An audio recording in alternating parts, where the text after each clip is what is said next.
नमस्कार दोस्तों, स्वागत है आपका अपने यूट्यूब चैनल पे। और ये डीएलएड फोर्थ सेमेस्टर का जो फर्स्ट पेपर की राजन सीरीज़ के हम ऑब्जेक्टिव क्वेश्चंस कर रहे थे। और इसके फर्स्ट पार्ट में हम 1 से 100 तक जो क्वेश्चन है वो हम लोग कवर किए थे। और इस वीडियो में हम 101 के बाद जो 100 के बाद है वो हम करने वाले हैं। तो आज का जो पहला क्वेश्चन है वो है, ध्वनियों के उच्चारण में होने वाले यत्न को प्रयत्न कहा जाता है। और ये प्रयत्न कौन कौन से होते हैं? तो प्रयत्न क्या होता है? स्वर तंत्री में कंपन से, श्वास की मात्रा से, या जिह्वा तथा अन्य अवयवों द्वारा, या उपयुक्त सभी। तो इसमें आपका जो आंसर है वो हो जाता है उपयुक्त सभी। जब कोई ध्वनि के उच्चारण में परिवर्तन होता है उसमें स्वर तंत्री में कंपन से होता है, श्वास की मात्रा से होता है, जिह्वा तथा अन्य अवयवों द्वारा भी जो यत्न होते हैं उच्चारण में वो होते हैं।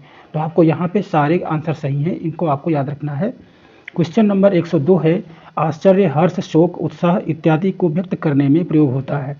जब कभी आप रिटर्न में लिखते हैं, जब कोई चीज़ लिखते हैं तो उसमें अपना आश्चर्य, हर्ष, शोक और उत्साह ये कैसे व्यक्त करते हैं?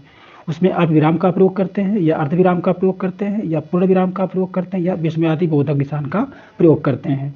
तो यहाँ पर जो आप प्रयोग करते हैं वो क्या करते हैं? विस्मयादि बोधक का प्रयोग करते हैं, जो इस प्रकार से दोस्तों बनाया जाता है।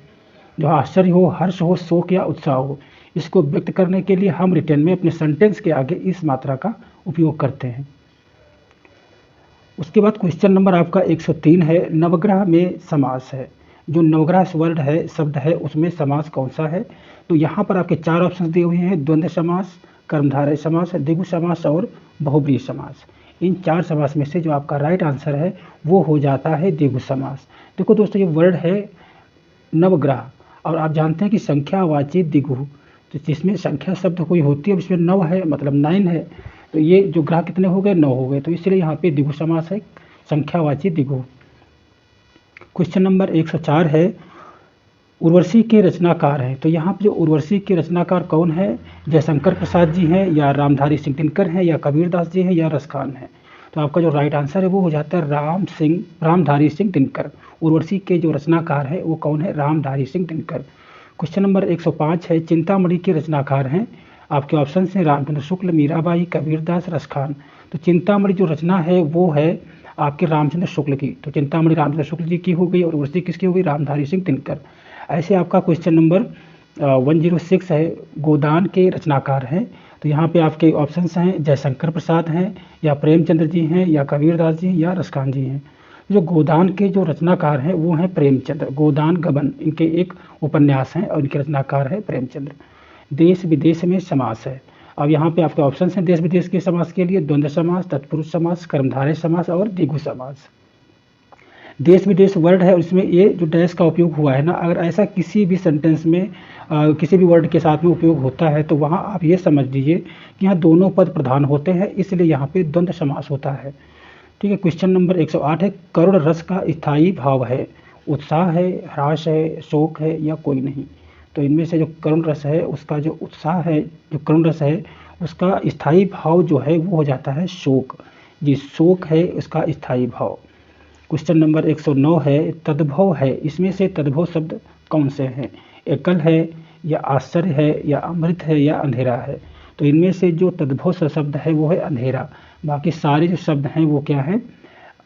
अब वो तद्भव शब्द है, ये बाकी तत्सम शब्द हैं। तो अंधेरा यहाँ पे क्या है? तद्भव है। क्वेश्चन नंबर अगला है, आज्ञा का समानार्थी शब्द है। आज्ञा का समानार्थी, जो आज्ञा के जो समान अर्थ प्रकट करे उसे हम समानार्थी बोलते हैं। और उसका जो ऑप्शन है वो है अनुमति, विजय, प्रवेश और अवज्ञा। तो यहाँ पर आपका जो अनुमति मीन्स आज्ञा भी होता है, तो ये अनुमति आपका यहाँ पे राइट आंसर हो जाएगा।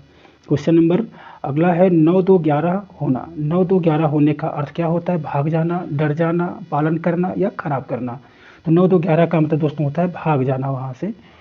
और ऊंची दुकान फीकी पकवान, ये आपका नेक्स्ट क्वेश्चन है। ऊंची दुकान फीकी पकवान का अर्थ क्या है? अज्ञानी होना, वाह आडंबर, विशिष्टता दिखाना। तो इसमें आपका राइट आंसर हो जाता है वाह है, और ऊंची दुकान फीकी पकवान। जो दिखावा है वो बहुत ऊंचा है और उसके पीछे जो रियलिटी है वो बहुत ही छोटी है। वायु का पर्यायवाची शब्द है हवा, पवन, अनिल। तो यहाँ पर जो आपके राइट आंसर है वो जाता है सभी। यहाँ पवन भी वायु का पर्यायवाची शब्द है, हवा भी है, और अनिल भी है। अगर यहाँ पे अनिल की जगह केवल अनल लिखा होता तो अनल का मतलब क्या हो जाता है? आग। क्वेश्चन नंबर 114 है, तरड़ी का पर्यायवाची है, तो तरड़ी का जो पर्यायवाची है नौका है कि नदी है, निडर है या नारी है। तो तरड़ी जो है वो हम बोलते हैं नौका को। तर तनजा तर तमाल तरवर बहुत छाए, जो आपका ऑप्शन है तो उसमें तरड़ी जो है वो नौका के रूप में परिभाषित की गई है।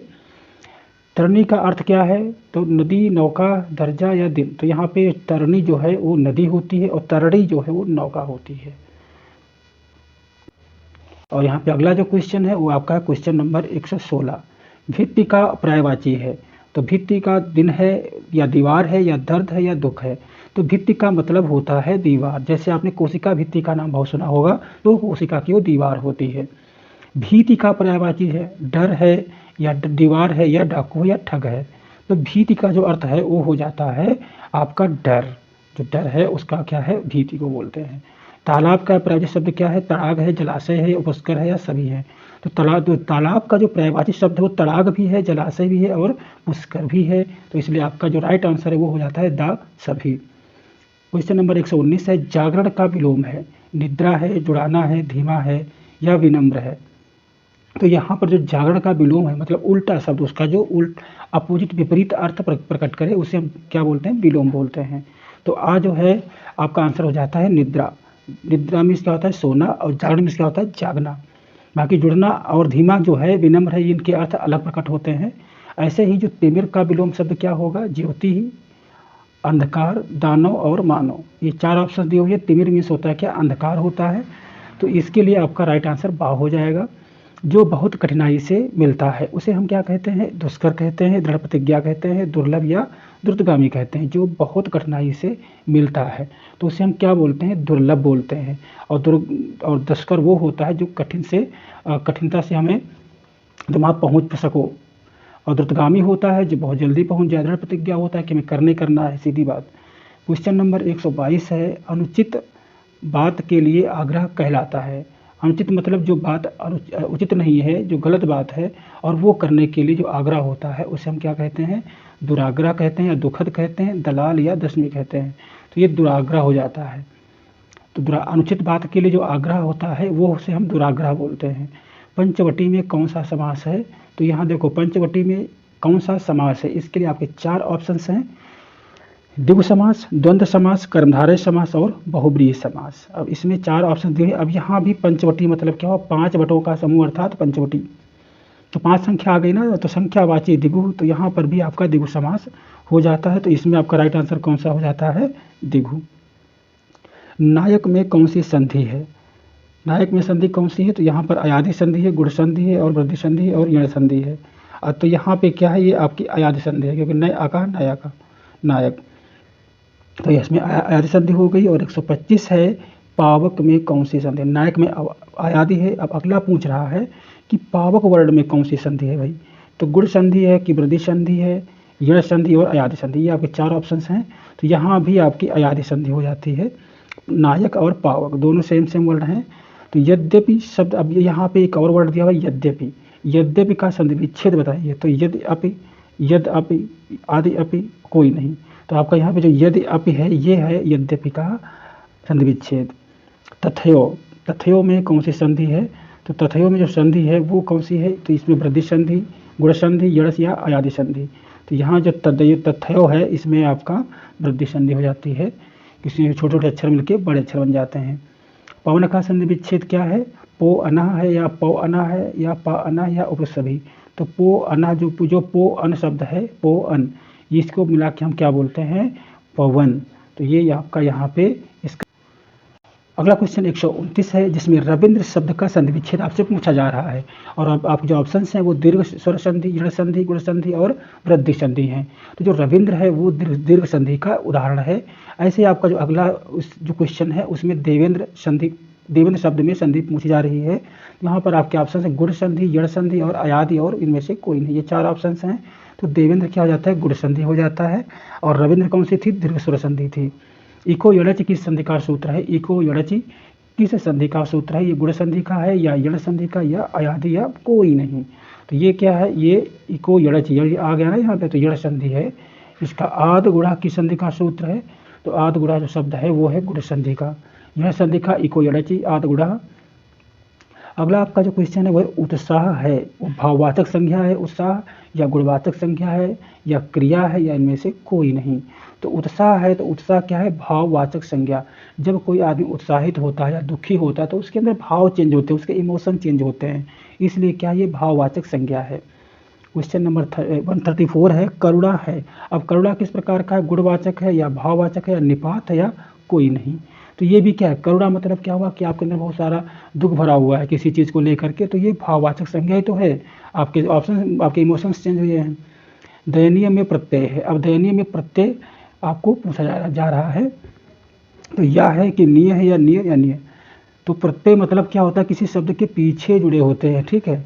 तो और जो उत्सर्ग होते हैं वो आगे जुड़े होते हैं। तो यहाँ पर आपका जो राइट आंसर हो जाएगा ई, दयनीय, ठीक है। इसमें ई जोड़ा गया है, दय शब्द में ई। उसके बाद आपका जो 136 है उसमें क्या है? प्रा उपसर्ग से बना है। अब कौन से इसमें शब्द दिए गए हैं जिसमें प्रा उपसर्ग को आपको जोड़ा गया है? तो प्रश्न है या प्रसन्न है या प्रहार है या उपयुक्त सभी है। तो इस सभी जितने सारे वर्ड हैं, प्रसन्न और प्रश्न और प्रहार, ये सब में प्र शब्द जोड़ करके सब शब्द बनाए गए हैं, ठीक है। तो प्रश्न ही है और प्रसन्न भी है और प्रहार भी है। निम्न में से हवा का पर्यायवाची शब्द नहीं है। यहाँ 4 ऑप्शन हैं आपके, अनल है, वायु है, समीर है, अनिल है। तो इसमें जो अनल है इसका दोस्तों मतलब होता है आग, ठीक है। और आपका अगला जो क्वेश्चन है वो है यथाशक्ति में कौन सा समास है? अव्ययी भाव है, द्विगु समास है, या द्वंद्व समास है, या तत्पुरुष समास है। तो यथाशक्ति में क्या है? आपका अव्ययी भाव समास हुआ है, क्योंकि इस शक्ति के साथ में एक अव्यय शब्द का उपयोग हुआ है। क्वेश्चन नंबर 139 है, कृष्ण सर्प में कौन सा समास है? अव्ययी भाव, कर्मधारय, द्विगु और बहुब्रीहि। कृष्ण सर्प में तो यहाँ पे होगा कर्मधारय समास है यहाँ पे, क्योंकि यहाँ पे काले सर्प की बात हो रही है, रंग की बात हो रही है। वैसे आपकी पीताम्बर में कौन समास है? तो पीताम्बर में अव्ययी भाव समास है, या बहुब्रीहि समास है, या द्विगु समास, या द्वंद्व समास। तो इसमें हो जाता है बहुब्रीहि समास। बहुब्रीहि समास दोस्तों ये बताता है कि पीला है अंबर जिनका, पीताम्बर, तो उसका जो अर्थ निकलता है वो अलग निकलता है। मतलब एक्चुअल में शब्द ना होकर के कोई तीसरा अर्थ निकलता है, वहाँ बहुब्रीहि शब्द होता है। तो यहाँ पे आपका पीताम्बर में क्वेश्चन नंबर 141 है, माता पिता में कौन सा समास है? अब यहाँ माता पिता शब्द के साथ में आपका डैश लगा हुआ है, तो ऑब्वियसली सारे ऑप्शंस में जैसे तत्पुरुष, बहुब्रीहि और द्वंद्व समास में सभी में क्या करना है? आपको द्वंद्व समास ले लेना, क्योंकि दोनों पद प्रधान होते हैं, उसे हम द्वंद्व समास कहते हैं, उसमें हमेशा डैश लगा होता है। चतुर्मुख में कौन सा समास है? चतुर्मुख में द्वंद्व समास है कि तत्पुरुष है कि द्विगु की बहुब्रीहि है। अब यहाँ पे चतुर्मुख में 4 मुख वाला, तो 4 गिनती एक आ गई ना, संख्यावाची द्विगु, तो आपका यहाँ पे द्विगु समास हो जाता है। काला घोड़ा दौड़ रहा है, इस वाक्य में काला क्या है? उस विशेषण है या क्रिया है या सर्वनाम है, कुछ भी नहीं है। तो काला घोड़ा दौड़ा है, घोड़ा कैसा है? काला है। अब एक काले घोड़े की क्या है? विशेषता बता रहा है, और जो विशेषता बताता है उसे हम क्या बोलते हैं? विशेषण बोलते हैं। तो आपका आंसर हो जाएगा ए, विशेषण। काला क्या है? विशेषण है। जो अव्यय क्रिया की विशेषता प्रकट करते हैं उसे हम क्या कहते हैं? क्रिया विशेषण कहते हैं, या विशेषण, या क्रिया, या उपयुक्त सभी कहते हैं। जो अव्यय क्रिया की विशेषता बताता है उसे हम क्रिया विशेषण बोलते हैं, जिसे इंग्लिश में क्या बोलते हैं? एडवर्ब बोलते हैं। क्वेश्चन नंबर 145 है, अधिक मत बोलो में क्रिया विशेषण कौन सा है? तो अधिक मत बोलो, अधिक कितना बोलना है? अधिक, है ना। तो अधिक शब्द जो है ये आपका हो जाता है राइट आंसर, कि कितना बोलना है भैया? अधिक मत बोलो। तो आपका जो क्रिया विशेषण है वो अधिक शब्द जो है क्रिया विशेषण के रूप में यहाँ उपयोग हुआ है। निपात है, निपात का मतलब हाँ होता है, कि जी होता है, कि मत, खबरदार, या उपयुक्त सभी। तो ये जो निपात शब्द है वो हाँ भी है, जी भी है, और मत है, खबरदार, ये सभी जो शब्द हैं वो निपात शब्द हैं। 147 तत्सम शब्द है, इसमें से तो कौन सा शब्द तत्सम शब्द कहलाता है? वो आत्र है, या उत्तिष्ठ है, या अग्नि है, या सभी हैं। तो आत्र, उत्तिष्ठ, अग्नि, ये सभी जो हैं वो तत्सम शब्द हैं। तो यहाँ पर आपका जो राइट ऑप्शन वो हो जाता है द। क्वेश्चन नंबर 48 है, तद्भव है, आगम है, अगम है, या आँच है, या आग, या उपयुक्त सभी। 4 ऑप्शन दिए हुए हैं, अगम, आँच और आग।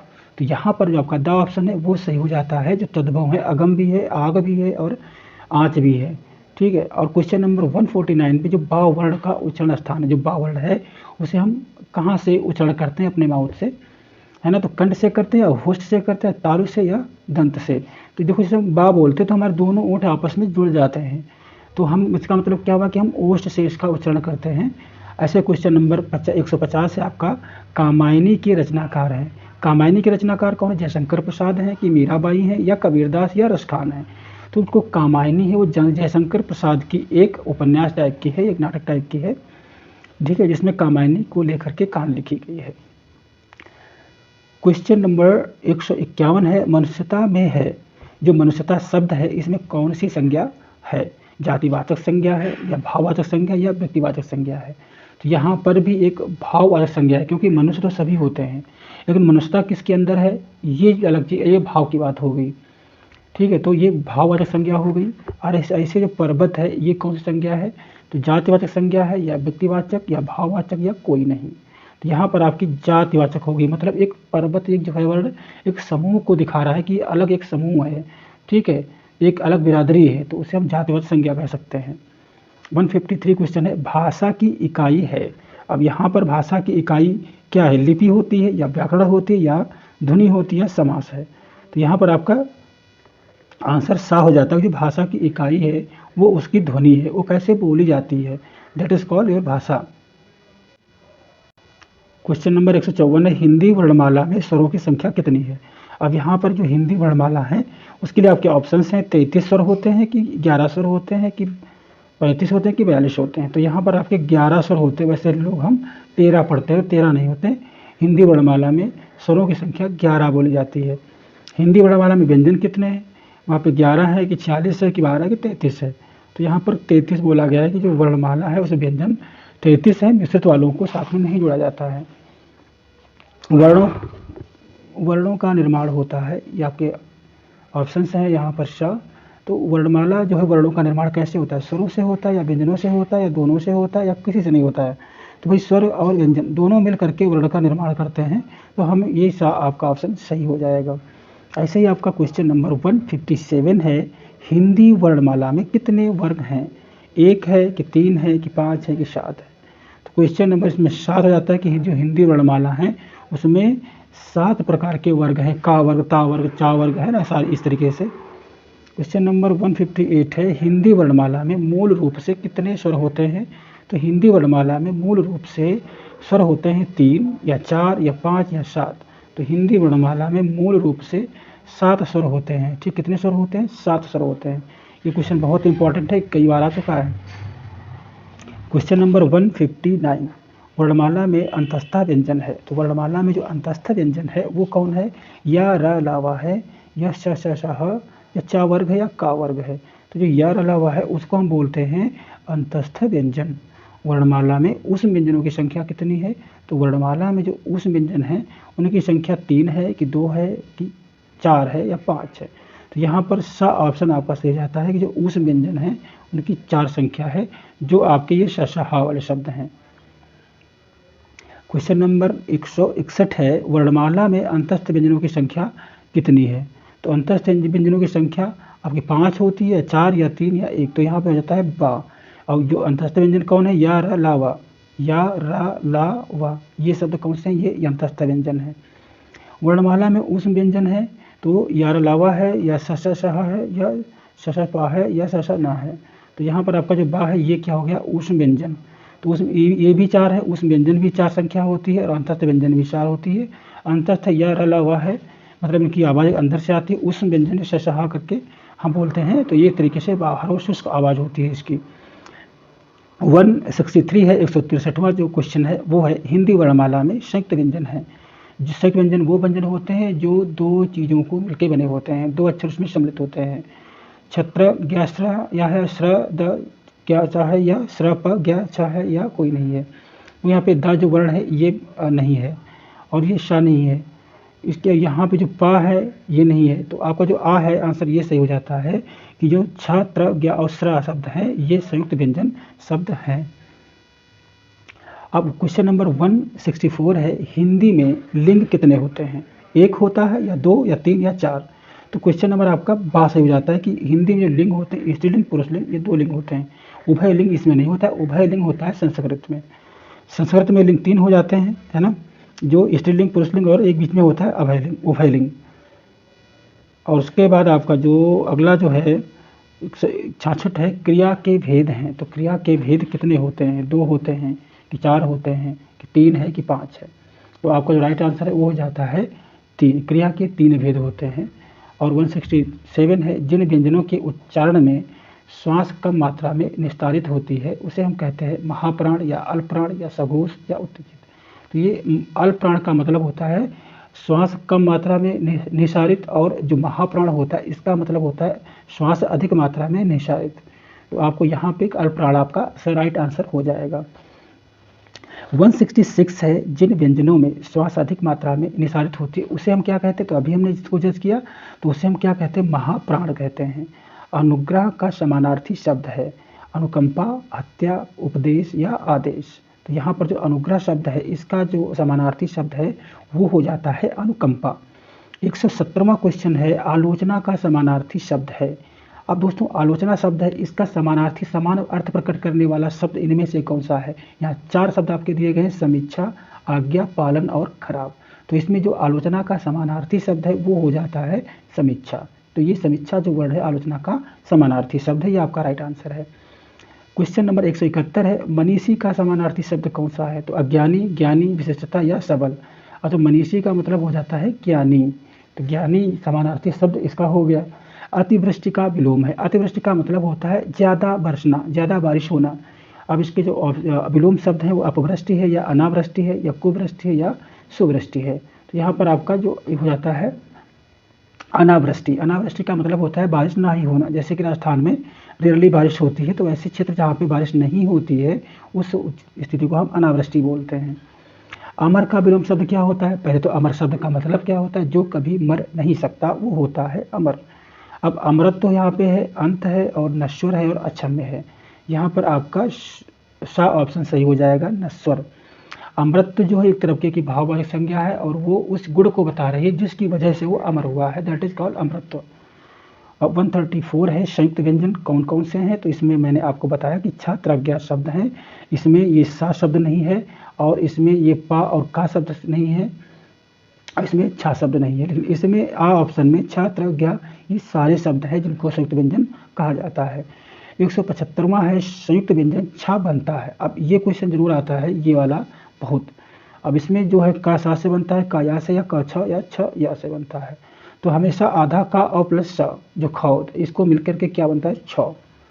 ठीक है, तो ये आपको याद रखना कि का जो बना हुआ है वो आधा है, उसमें हम ये पिचरी सा होता है ना षटकोण वाला सा, इसको हम जोड़ के बनाते हैं। क्वेश्चन नंबर यहाँ पर अगला आपका जाता है 176। ता ये आधा ता है और प्लस आधा रा है के मिलने से क्या बनता है?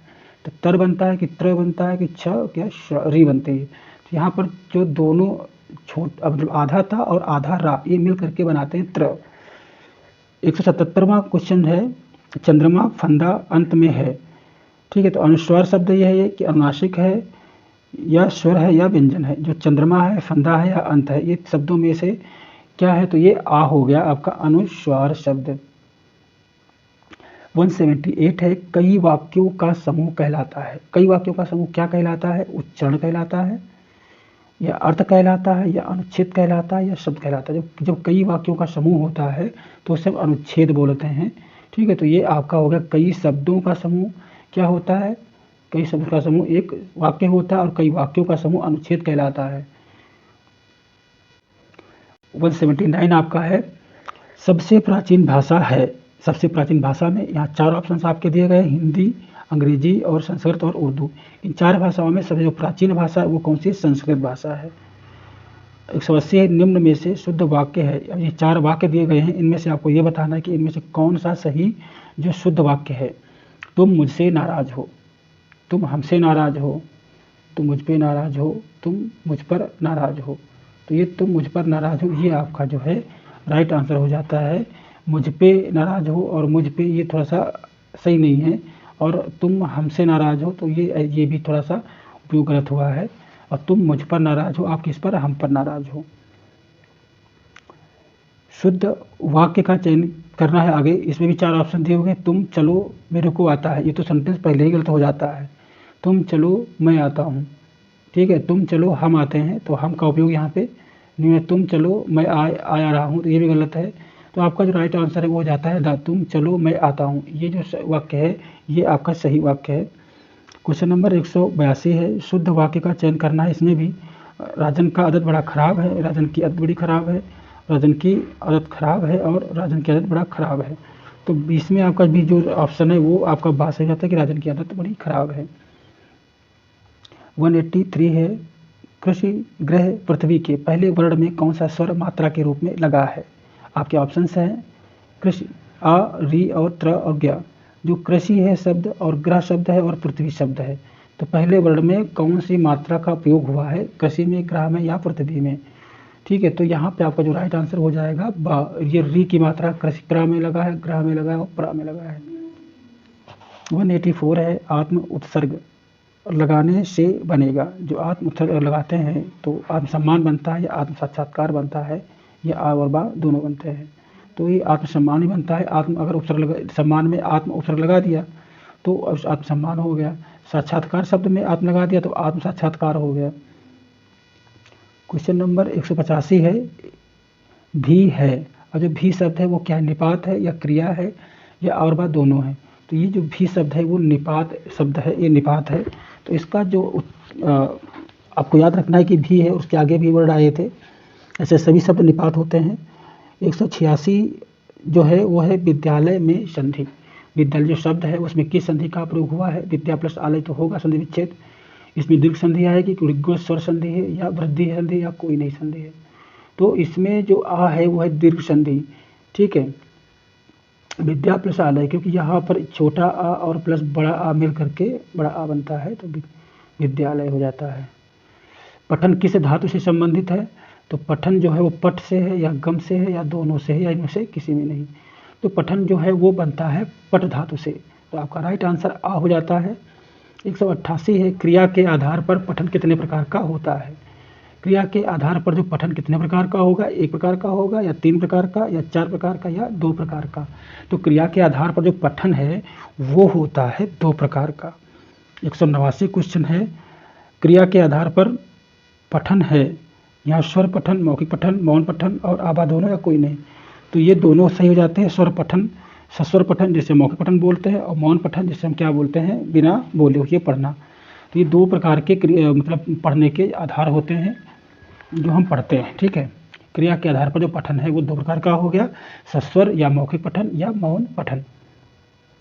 190 है, किसका कथन है। इस क्वेश्चन में आपसे कथन का अब कथन जा रहा है, पूछा कि किस महापुरुष का ये कथन है। पठन लेखक द्वारा उद्दिष्ट सुलिखित सुवर्णित प्रतीकों को किसी के अनुभव की विधि से उनको संबोधित करके सार्थकता देने की प्रक्रिया है।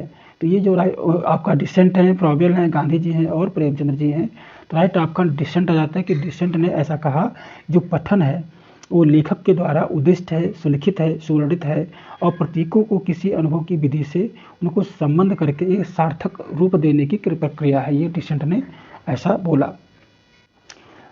अंग्रेजी वर्णमाला में कितने अक्षर होते हैं, 25 होते हैं, 26 या 52 या 54। तो अंग्रेजी वर्णमाला में 26 अक्षर होते हैं। अंग्रेजी वर्णमाला में कितने स्वर होते हैं जिनको हम वॉवेल्स बोलते हैं, 5 होते हैं, 7 या 6 या 8 होते हैं। तो कितने होते हैं, 5 होते हैं। तो आपको याद ही होगा। अंग्रेजी वर्णमाला में कितने व्यंजन होते हैं, कॉन्सोनेंट जिनको हम कॉन्सोनेंट बोलते हैं। अब अगर 26 अक्षर है उसमें से आप -5 कर दोगे तो कितना बचेगा, यहाँ पे 21 बचेगा। तो 21 आपका राइट आंसर हो जाएगा। अंग्रेजी वर्णमाला के स्वर कौन से हैं, ए ई आई आर है या ए ई है या ए ई आई ओ यू है या ए ई आई ओ पी है। तो पी नहीं हो सकता यहाँ पे और दो ही नहीं हो सकते यहाँ पे। तो ये सा है कि ये सारे के सारे जो है वो आपके राइट आंसर हैं पाँचों, ए ई आई ओ यू। निम्न में हंस पद का चिन्ह है। अब हंस पद का चिन्ह कौन सा है। अब इसमें जो बा है वो आपका हो जाता है हंस पद। ठीक है, जो ये ऐसे लगाते हैं ना, ये हंस पद का परिभाषित करता है। निम्न में से उद्धरण का जो चिन्ह है वो कौन सा है। उद्धरण, जब कोई उद्धरण दिया जाता है तो जो होता है ना कि हम कॉमा लगा करके कुछ लिखते हैं फिर कॉमा लगा देते हैं ऐसे ऊपर। ठीक है, तो उसे हम क्या बोलते हैं, उद्धरण। तो उद्धरण का चिन्ह ये आ वाला है। 197 जो है, शक्ति, भक्ति, ज्ञान, विज्ञान, अरहर, मगहर शब्द निम्न में किसे प्रदर्शित कर रहे हैं। तो ये प्रदर्शित किसको कर रहे हैं, विलोम शब्द को कर रहे हैं या तुकारांत को कर रहे हैं या अतुकांत को कर रहे हैं, सभी को कर रहे हैं। तो बा है तुकांत शब्द। ये सब तुकांत शब्दों का जो है प्रदर्शन कर रहे हैं। ठीक है, चाहे वो शक्ति भक्ति हो, ज्ञान विज्ञान हो, अरहर में गहर हो। तो इसमें क्या है, तुकांत शब्दों का प्रदर्शन है इसमें। क्वेश्चन नंबर 198 है, स्पर्श व्यंजन की संख्या कितनी होती है? तो स्पर्श व्यंजन की संख्या आपकी 28 होगी कि 25 है या 29 है या 30 है? तो 25 जो है वो स्पर्श व्यंजनों की संख्या होती है 25। निम्न में स्पर्श व्यंजन कौन कौन से हैं? तो इसमें जो स्पर्श व्यंजन है तो वो होते हैं आपके या अलावा या शशह या अ या क ख। तो दा है, ये का खा जो है ये स्पर्श व्यंजन के तुलना में आते हैं। तो राइट आंसर आपका क और ख हो जाएगा। संयुक्त व्यंजनों की जो संख्या है वो कितनी है? 1 है या 3 है या 2 है या 4 है? तो जो संयुक्त व्यंजन होते हैं उनकी संख्या होती है 4। और 201 जो है वो है संयुक्त व्यंजन, इनमें से कौन सा है? तो संयुक्त व्यंजन जो वही शब्दों से, दो शब्दों से जो मिलके बनते हैं उन्हें हम क्या बोलते हैं? सॉरी, दो जो वर्णों से मिलके बनते हैं उन्हें हम बोलते हैं संयुक्त व्यंजन। जो छत्र गया है ये क्या है? आपके संयुक्त व्यंजन है। और जो संयुक्त व्यंजन श्रा किससे बना हुआ है? तो इसमें जो राइट आंसर आपका कौन सा हो जाता है? आ हो जाता है। ये तलबी आधा सा जो है और प्लस रा, ये मिलकर के श्रा बनता है। तो ये जो अक्षर चाहे जो मिश्रित अक्षर है, छा किससे बनता है और त्रा किससे बनता है और श्रा किससे बनता है, ये आपको हमेशा ध्यान में रहना चाहिए, नहीं तो आप गलत। 203 जो है वो है हिंदी वर्णमाला में अयोगवाह है। तो हिंदी वर्णमाला से दोस्तों अयोगवाह कौन सा हो गया? ये डाढ़ा हो गया या आ हो गया या श्रा हो गया, का हो गया। तो यहाँ पर आपका जो राइट आंसर है वो अंग आ हो गया। ये अयोगवाह शब्द है, अंग आ, ये क्या है? अयोगवाह शब्द। द्विगुण व्यंजन है। जो द्विगुण व्यंजन कौन से हैं? जिनमें 2 गुण होते हैं, वो ढ और ढा है, ये शब्द हैं द्विगुण। निम्न में से कौन घोष वर्ण है? तो आपके ऑप्शन में खा, च, मा और ढा है, ठा है। तो जो सा ऑप्शन है माँ, ये क्या है? घोष वर्ण है। जो माँ है कौन सा है? घोष वर्ण है।